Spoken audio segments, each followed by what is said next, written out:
Selamat pagi pemirsa, kembali dengan saya, Sheila Silviana dalam Promet News.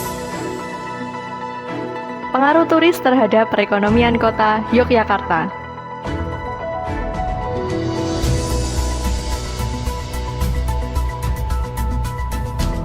Keresahan yang dirasakan oleh penumpang KRL.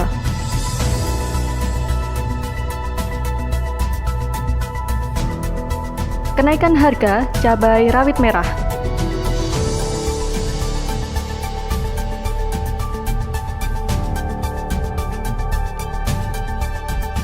Oleh-oleh andalan khas Jogja.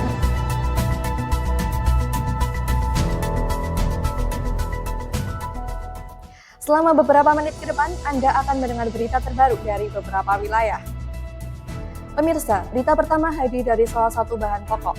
Menyambut tahun baru, harga cabai rawit merah kian melambung. Beberapa pedagang dibuat resah dengan kenaikan harga salah satu bahan pokok ini. Untuk informasi yang lebih jelas, sudah ada bersama kami, Vera, yang saat ini sudah ada di salah satu pasar tradisional. Silakan Vera. Baik Sheila, saat ini saya berada di Pasar Legi, Surakarta. Kenaikan harga cabai rawit merah membuat sebagian para pedagang cukup resah akan kurangnya minat pembeli, sehingga stok yang mereka jual pun terbuang dan mereka mengalami kerugian. Untuk saat ini juga banyak sekali, salah satu faktornya yang terutama adalah faktor cuaca yang membuat kurangnya pemasokan dari para petani dan distributor yang mematok dengan harga yang cukup tinggi. Banyak sekali harga cabai yang bisa terbilang kurang relatif stabil, terutama untuk cabai rawit merah. Menurut riset data yang kami berikan per tanggal 1 Januari, kenaikan harga cabai mencapai Rp130.000 per kilogramnya. Saat ini saya bersama dengan Ibu Suyatmi. Selamat siang Ibu. Untuk stoknya itu biasanya berapa? Harinya ya? Untuk tanggapan mengenai kenaikan harga yang tidak stabil itu bagaimana Bu? Ya kurang setuju saya. Kurang setuju. Mintanya ya stabil gitu harganya. Berarti banyak sekali konsumen komplain juga karena harganya kadang naik kadang turun gitu. Gitu. Berarti tanggapannya hanya karena kurangnya pemberitaan juga mungkin? Iya, pemberitaan kan karena kurang stoknya juga. Iya. Kadang itu. Kadang-kadang kalau banyak ya turun. Kadang kalau kurang naik gitu. Jadi kan bingungin yang beli juga. Iya.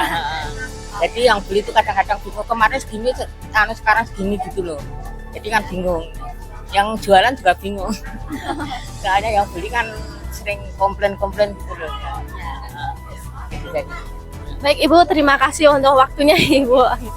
Meskipun banyak pedagang yang menjual dengan jenis harga cabai yang sama, namun tidak ada persaingan untuk harga cabai. Karena harga cabai yang sudah sesuai, namun para pedagang dan konsumen pun juga ingin sekali berharap untuk pemerintahan untuk menekankan harga konsumsi bahan pokok ini.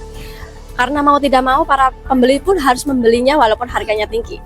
Saya Vera Febitriani dari Surakarta melaporkan. Terima kasih Vera untuk laporannya. Berita selanjutnya datang dari transportasi umum yang sudah tidak asing di telinga seluruh halayak. Kepadatan KRL Jogja yang tak kunjung memiliki solusi membuat pengguna semakin merasa kurang nyaman. Sudah ada bersama kami salah satu reporter yang akan mengabarkan langsung dari stasiun Solo Balapan. Silahkan. Baik, kehadiran KRL Solo Jogja menjadi kemudahan bagi beberapa orang yang memiliki rutinitas bekerja ataupun para mahasiswa yang setiap harinya menempuh perjalanan yang dilewati oleh rute KRL ini. Namun kepadatan dari komuter lain, rute Solo Jogja ini seringkali juga tidak dapat dihindari, terutama pada jam-jam sibuk, sehingga banyak penumpang yang terpaksa harus berdiri selama perjalanan. Hal tersebut membawa keresahan bagi para pengguna KRL Solo Jogja. Pasalnya mereka sudah mencoba untuk berangkat dengan jam paling awal kedatangan KRL, namun tetap saja harus berdesakan. Seringkali juga para penumpang ini kurang memiliki kesadaran untuk memberikan kursi prioritas terhadap orang yang seharusnya memiliki hak tersebut. Sudah ada bersama saya kini salah satu penumpang KRL yang setiap harinya menggunakan KRL sebagai moda transportasi sehari-hari. Ibu, boleh perkenalkan dirinya, Bu? Saya Latifah. Oke. Ini kan kita baru melakukan riset gitu ya, Bu, ya, untuk keperluan mengenai kepadatan KRL ini. Boleh ceritain sedikit nggak sih, Bu, pengalaman Ibu menggunakan KRL ini? Ya ini kan lagi liburan panjang ya, jadi penuh banget gitu loh. Tadi sampai berdesak-desakan gitu nggak sih, Bu? Enggak sih, tapi berdiri ya. Oh, berdiri. Berarti Ibu dari Solo ke Jogja atau Jogja ke Solo? Jogja ke Solo. Oh, Jogja ke Solo. Ini untuk keperluannya bekerja atau bagaimana, Bu? Ini ada janjian sama teman soalnya. Oh, oke, begitu. Baik, terima kasih, Ibu. Itu tadi merupakan salah satu keresahan dari penumpang KRL. Tidak hanya saat berangkat, kerap kali penumpang juga merasa kurang nyaman di saat pulang. Sudah lelah seharian melakukan aktivitas namun tidak mendapatkan kursi untuk duduk. Sehingga lagi-lagi mereka terpaksa untuk berdiri. Besar harapan para penumpang untuk kebijaksanaan PT KAI untuk dapat mengevaluasi kembali kehadiran komuter lain rute Solo Jogja ini akan dapat bermanfaat sesuai dengan semestinya. Itulah laporan saya mengenai keresahan penumpang KRL. Saya kembalikan ke studio. Terima kasih atas laporannya. Beralih ke informasi berikutnya, pemirsa kita singgah ke kota Yogyakarta. Berita kali ini hadir dari dunia kuliner tradisional. Bakpia patok khas kota Yogyakarta yang tak pernah lekang oleh waktu membuat para wisatawan menjadikannya oleh-oleh andalan bagi sanak saudara. Untuk mengetahui informasi kuliner satu ini, sudah ada bersama kami, Rosi, yang akan melaporkan langsung dari lokasi. Silahkan, Rosi. Ya, Sela, saat berkunjung di Malioboro, tidak lengkap rasanya jika tidak mencicipi jajanan khas Jogja yang satu ini, yaitu bakpia. Bakpia menjadi oleh-oleh andalan bagi wisatawan yang datang ke Jogja untuk dibawakan ke sanak saudaranya. Selain rasanya yang enak, makanan ini juga awet dan tahan lama. Oleh karena itu, bakpia cukup menjadi pilihan banyak wisatawan. Salah satu bakpia yang terkenal di kota Jogja ini yaitu bakpia 25. Mereka memiliki beragam rasa dan varian mulai dari kacang hijau, ilmu, pandan, dan masih banyak lagi. Saat ini sudah bersama saya, salah satu konsumen bakpia patok 25. Halo Kak, dengan siapa? Aku Dika. Oke Kak, apa alasan Kakak memilih bakpia sebagai oleh-oleh andalan saat berada di sini? Karena dari kecil sih ya, karena udah kesini terus kalau nggak ke bakpia tuh kayak kurang mantap. Kalau nggak ke Jogja, kalau ke Jogja nggak beli bakpia tuh kayak kurang mantap. Siapa yang merekomendasikan tempat untuk membeli bakpia favorit? Paling sih dari rekomendasi tour guide kayak study tournya pasti diarahinnya ke bakpia gitu.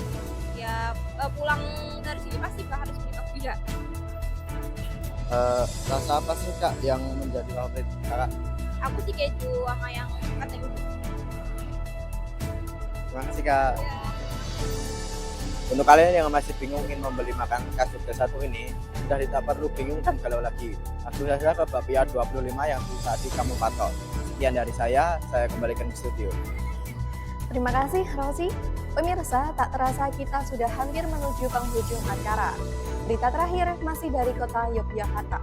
Tidak pernah sepi akan kehadiran wisatawan, baik mancanegara maupun turis lokal, membuat kota ini memiliki sorotan dari berbagai penjuru Indonesia. Namun di balik keistimewaan kota ini, apakah perekonomian kota Yogyakarta tetap stabil atau justru terpengaruh?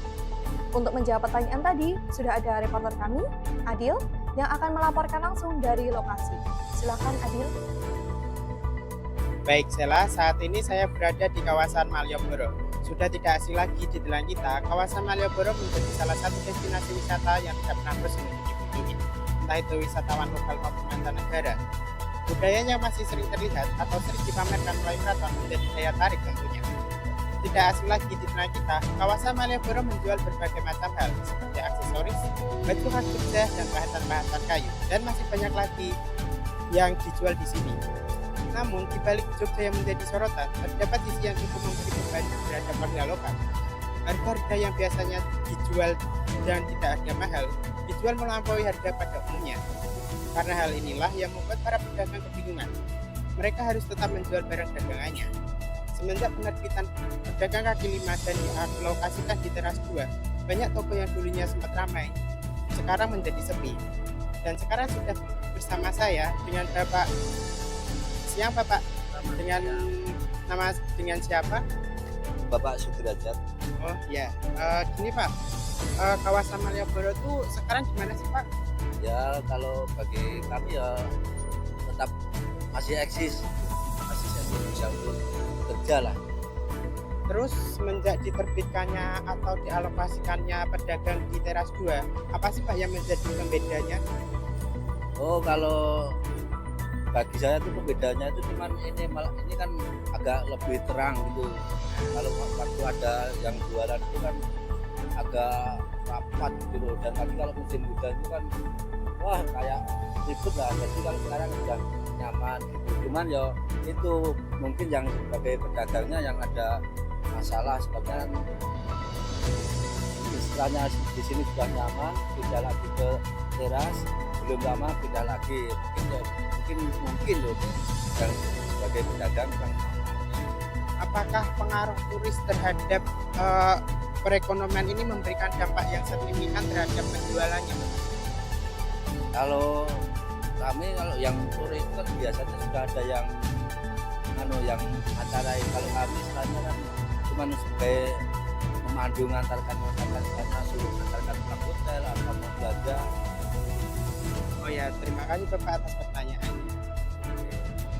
Itu tadi adalah pernyataan langsung dari warga lokal mengenai hal ini. Jadi dapat disimpulkan bahwa pengaruh turis tidak hanya berdampak pada perekonomian, tetapi juga berdampak pada budaya yang dibawa oleh turis itu sendiri. Itu tadi liputannya saya bawa dari Malioboro, kembali ke studio. Terima kasih Adil atas laporannya hari ini. Nah, pemirsa, berita tadi menutup pertemuan kita kali ini. Terima kasih telah menyaksikan Promet Mix. Saya Sheila Silviana, pamit undur diri.